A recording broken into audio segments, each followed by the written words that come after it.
کیسے ہیں؟ خیریت سے ہیں آپ؟ جی سر، الحمدللہ الحمدللہ۔ اللہ تعالیٰ کا احسان ہے، بہت ہے۔ الحمدللہ، تھینک یو سر۔ بات کریں۔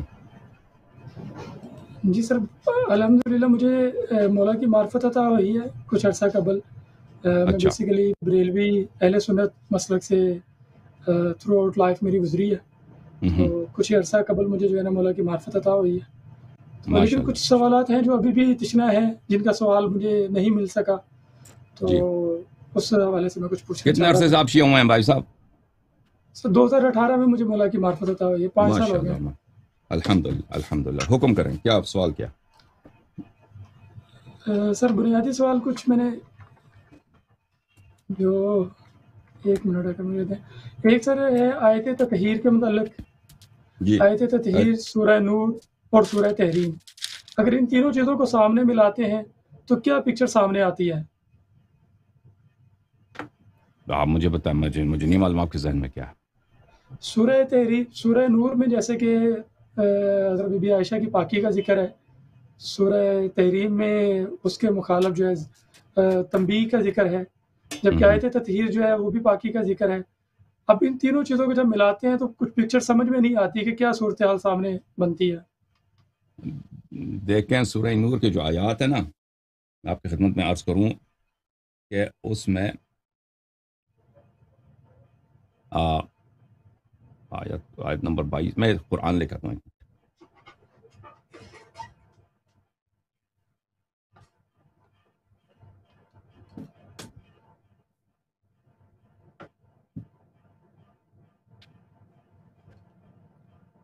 تو قرآن مجید میں سورہ مبارک نور،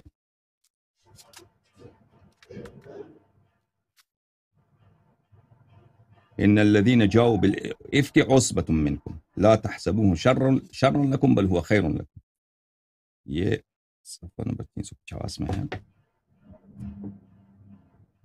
دیکھیں، جماعت ہمارے جو مخالف بھائی ہیں مذہب میں، وہ کہتے ہیں کہ سورہ نور میں اللہ تعالیٰ نے عائشہ کی پاکی کا ذکر کیا ہے، یعنی جی عائشہ جی ایک اچھی عورت ہے، عائشہ کی تعریف جی کی ہے۔ جی اب میں آیات آپ کو پڑھ کے سناتا ہوں، آپ مجھے بتائیں کہ اس میں تعریف کہاں ہے عائشہ کی، ٹھیک ہے نا؟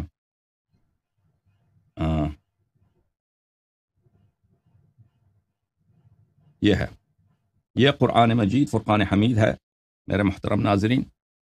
یہاں پہ سورہ مبارکہ نور ہے، آیات یہ ہے، آیات جو عفق کی آیات ہے، اعوذ باللہ من الشیطان الرجیم، ان الذین جاؤوا بالعفق عصبۃ منکم، جن لوگوں نے تہمت لے کے آئے تھے، زنا کی تہمت لے کے آئے تھے، زنا کا بہتان لے کے آئے تھے، وہ آپ ہی میں سے ایک جماعت ہے، آپ ہی میں سے ایک جماعت ہے۔ لا تحسبوه شرا لکم بل هو خیر لکم، اس کو اپنے لیے شر حساب نہ کرو، بلکہ یہ تمہارے لیے بہتر ہے۔ لکل امرئ منہم ما اکتسب من الاثم، جن لوگوں نے یہ بہتان کی ہے اس میں ہر شخص کے لیے اس کی گناہ ہے، ان کے ہر شخص کے لیے جو انہوں نے گناہ کسب کیا ہے، گناہ اکتساب کیا ہے، اللہ کے نزدیک ان کا گناہ لکھا گیا ہے، وہ اس کو وہ ڈراپ نہیں ہوا ہے۔ والذی تولی کبرہ منہم لہ عذاب عظیم، اور جس شخص نے اس کا بڑا حصہ اپنا عہدے لیا تھا اس بہتان کا، اس کے لیے عذاب عظیم ہے۔ اچھا، لولا اذ سمعتموه ظن المؤمنون والمؤمنات بانفسهم خیرا وقالوا هذا افک مبین، جب یہ آپ نے یہ سنا تھا یہ بہتان کہ فلانی نے مثلا غلط کام کیا ہے، زنا کیا ہے، نستجیر باللہ، تو کیوں؟ تو چاہیے تو یہ تھا کہ مؤمنین اور مؤمنات آپس میں ایک دوسرے سے اچھے گمان رکھتے، خبر پہ یقین نہیں رکھتے، اچھا نظریہ رکھتے، اچھا گمان رکھتے، اور کہتے ہذا افک مبین، اور کہتے کہ یہ تو جھوٹی بات ہے، ٹھیک ہے نا؟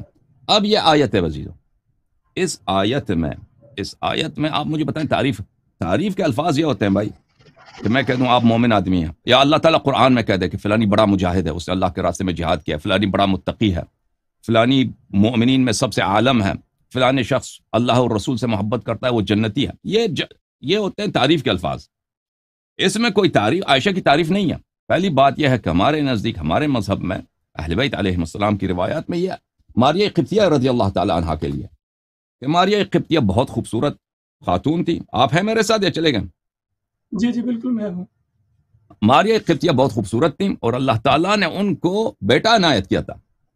نبی کریم صلی اللہ علیہ وسلم کے جتنے فرزند تھے وہ حضرت خدیجہ رضی اللہ تعالی عنہا اور سلام اللہ علیہا کے رحم اطہر سے تھے.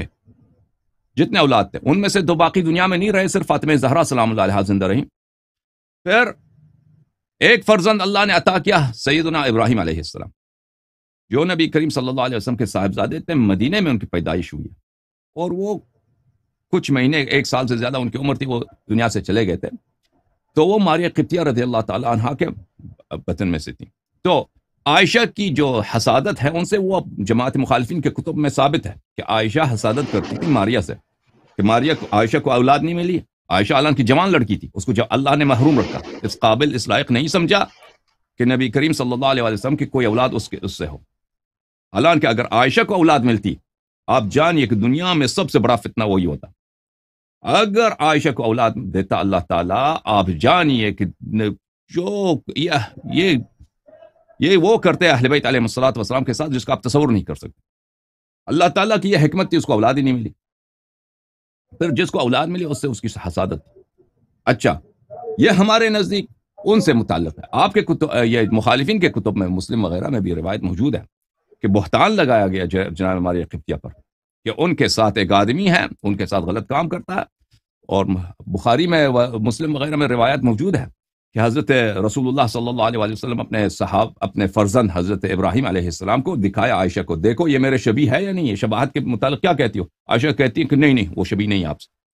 اتنی بڑی بدتمیزی، رسول پاک صلی اللہ علیہ وسلم کی دل آزاری. ان الذین یؤذون اللہ ورسولہ لعنہم اللہ فی الدنیا والآخرہ. تو کہا کہ نہیں آپ سے شباہت نہیں رکھتے. اچھا، تو ان پہ تہمت لگایا گیا کہ ان کے ساتھ ایک آدمی ہے اور یہ بیٹا ان کا ہے. یعنی نبی کریم صلی اللہ علیہ وسلم کا نہیں ہے. نستجیر باللہ، یہ تو کافی مشہور ہے. یہ بات تو دونوں فریقوں میں مسلم ہے کہ یہ تہمت لگایا گیا جناب ماریہ پر رضی اللہ تعالیٰ عنہ. اچھا، اور پھر امیر رسول اللہ صلی اللہ علیہ وسلم نے امیر المؤمنین علیہ السلام کو بھیجا کہ وہاں پہ ایک شخص ہے، جا کے اس کو قتل کرو. تو امیر المؤمنین علیہ السلام نے کہا کہ مجھے اجازت ہے کہ اس کو، اگر وہ بے گناہ ہو تو اس کو قتل نہ کروں. تو رسول اللہ صلی اللہ علیہ وسلم نے فرمایا جی ہاں، آپ کو اجازت ہے کہ اگر وہ بے گناہ ہے تو یہ کوئی ضروری نہیں ہے کہ آپ اس کو قتل کریں. تو جو ہے امیر المؤمنین علیہ السلام تشریف لائے، تلوار ہاتھ میں تھا. تو وہ شخص جو تھا وہ ماریہ قبطیہ کا چچا زاد بھائی تھا. وہ انہیں دیکھا، اس کو ڈر لگا، وہ درخت کے اوپر چڑھ گیا. یہ مجھے قتل کرنا ہے، درخت کے اوپر چڑھ گیا. جب عرب کے جو آپ نے دیکھے قمیض وغیرہ جو ہوتا ہے، دھوتی پہنا ہوا ہوتا ہے نا، وہ درخت سے کے اوپر جب چڑھ گیا اور پھر نیچے گر گیا تو اس کی دھوتی اوپر چلی گئی. تو امیر المؤمنین علیہ السلام نے دیکھا کہ اس میں مردانگی ہے نہیں، اس میں مردانگی کا جو عضو ہے یہ شخص محروم ہے اس سے. تو امیر المؤمنین علیہ السلام نے اللہ کا شکر ادا کیا کہ اللہ تعالیٰ نے اس طرح نبی کریم صلی اللہ علیہ وسلم کی عزت کو، ان کی غیرت کو آنچ نہیں آنے دیا، اور آ کے انہوں نے خبر دی. تو یہ آیت ہمارے نزدیک ان سے متعلق. اب اس کو چھوڑتے ہیں، ہم کہتے ہیں کہ مان بھی لینا کہ عائشہ کے متعلق ہے. اس میں صحابہ کی مذمت ہے کہ صحابہ نے عائشہ پر کس چیز کا تہمت لگایا ہے. عائشہ کے اپنے قول کے مطابق غزوہ بنی مصطلق میں عائشہ پہ تہمت لگی ہے کہ اس نے نستجیر باللہ زنا کیا ہے. اور اللہ تعالیٰ نے کہا کہ نہیں، جن لوگوں نے تہمت لگائی ہے وہ بڑے گناہ کار ہیں، وہ مسلمانوں صحابہ ہی میں سے، ان کو یہ کام نہیں کرنا چاہیے تھا، ان کا گناہ اللہ تعالیٰ کے پاس ہے. اچھا، تو اس میں زیادہ سے زیادہ عائشہ کے متعلق آپ اگر مان بھی لیں کہ آیات عائشہ کے متعلق ہے، زیادہ سے زیادہ آپ جو نتیجہ اخذ کر سکتے ہیں کہ عائشہ نے برا فعل انجام نہیں دیا. اس پہ ایک تہمت لگا، وہ اس برے فعل سے یعنی جو جنسی برا فعل ہوتا ہے، زنا ہوتا ہے، اس سے وہ بری الذمہ ہے، اس سے وہ بریاں ہیں. یہ ان پہ تہمت لگی. اب باقی اس میں کوئی تعریف نہیں ہے. ٹھیک ہے نا جی، بسم اللہ. آیت تطہیر میں ذکر ہے کہ نجاست سے پاک ہے ہر طرح سے. نہیں، وہ اور آیت ہے. اب آیت تطہیر اور ہے اس آیت کے متعلق. پس لذا یہ دنیا کو جماعت مخالفین نے اس ادعا سے بھر دیا، بالخصوص عرب دنیا میں، کہ دیکھو عائشہ کو اللہ تعالیٰ نے 7ویں آسمان سے اس کی اللہ نے تعریف کیا. بھائی یہ کوئی تعریف نہیں ہوتی. آپ خود سوچیں، آپ کسی بھی عورت سے کہتے ہیں کہ فلانا عورت نے زنا نہیں کیا، یہ اس کی تعریف نہیں ہوتی. کسی بھی قاموس میں، کسی بھی سویلائزیشن میں، کسی بھی تہذیب میں، کسی بھی مائنڈ سیٹ میں کسی عورت کی یہ تعریف نہیں ہوتی کہ اگر آپ کے فلانی زانیہ نہیں ہے. ٹھیک ہے، اس کے دامن آپ نے پاک کر دی زنا سے، لیکن یہ مدح نہیں ہے، بلکہ یہ بہت ساری جگہوں پہ یہ تو توہین ہے. اب بہت توہین ہے. مثلا کہہ دیں کہ فلانی وہ اس کے مار ڈالیں گے آپ کو اگر آپ کسی کی ماں کے متعلق، بہن کے متعلق کہنا آپ یہ بہت اچھی عورت ہے، یہ تو زنا کرتی ہی نہیں ہے. وہ لوگ نہیں کہیں گے کہ آپ نے ہماری بہن کی تعریف کیا، آپ نے ہماری ماں کی تعریف کیا. وہ لوگوں کو غصہ آئے گا. تو یہ آیت جو ہے یہ تعریف کی نہیں ہے. اب آتے ہیں آیت تطہیر کی طرف. آیت تطہیر کا شان نزول کون ہے؟ اہل بیت اطہار علیہم السلام. آیت تطہیر کا شان نزول کون ہے؟ خمسہ طیبہ ہیں. اس کی روایت خود مسلم میں موجود ہے، خود عائشہ سے مروی ہے، بقیہ صحابہ سے مروی ہے. وہ تسلیم ہے جو اس میں موضوع جو ہے، لیکن اس سے ریلیٹڈ سرکار دو عالم صلی اللہ علیہ وسلم تمام نجاست سے پاک ہیں. مولا معصومین علیہ السلام تمام نجاست سے پاک ہیں. ان سے ریلیٹڈ جو آپ کے رشتے ہیں، ازواج ہیں، تو کیا نہیں یہ دیکھیں نبی کریم صلی اللہ علیہ وآلہ وسلم اگر خود پاک ہیں تو اس کا مطلب یہ نہیں ہے کہ ان کے سب یہ عجیب سا ادعا ہے کہ ان کے جتنے رشتہ دار ہیں وہ بھی اچھے لوگ ہیں. وہی نبی کریم صلی اللہ علیہ وسلم کے چچا تھے، چچا باپ کی جگہ ہوتا ہے، ابو لہب، تبت یدا ابی لہب وتب. ٹھیک ہے نا. نبی کریم صلی اللہ علیہ وسلم کی زوجہ تھی فتیلہ یا قتیلہ، دونوں فا سے بھی قاف سے بھی مذکور ہے. وہ طبقات ابن سعد میں ازواج نبی صلی اللہ علیہ وسلم کے متعلق ہے کہ اس کو طلاق دی نبی کریم صلی اللہ علیہ وسلم نے، اور وہ چلی گئی کس سے؟ اس نے مسیلمہ کذاب سے شادی کی. اس نے، ٹھیک ہے نا، مرتد ہو گئی اور اس سے شادی کر لی اس نے. تو یہ آیہ تطہیر جو ہے انما یرید اللہ، اس میں کیا ہے؟ اس میں حصر ہے کہ اللہ تعالیٰ صرف انہی کے ساتھ، یہ آیت کسی اور کے متعلق نہیں ہے، ان ہستیوں سے ہر طرح کی نجاست کو دور کرتا ہے کہ ان میں نہ رجس، گناہ کی رجس نہ ہو، خطا کی رجس نہ ہو، جہل کی نہ ہو، غفلت کی نہ ہو، اللہ سے دوری کا جس طرح کی پلیدی ہے. اب ان کے پڑوسی بھی اس سے پاک ہو گئے. نبی کریم صلی اللہ علیہ وسلم کے جتنے پڑوسی تھے، نبی کریم صلی اللہ علیہ وسلم کے جتنے ساتھ رہنے والے لوگ تھے، جتنے رشتہ دار تھے، اس آیت کا یہ مطلب نہیں ہے میرے بھائی کہ ان کے ازواج کے متعلق اسی سورہ احزاب میں آپ کو آیت دکھاؤں کہ اللہ تعالیٰ نے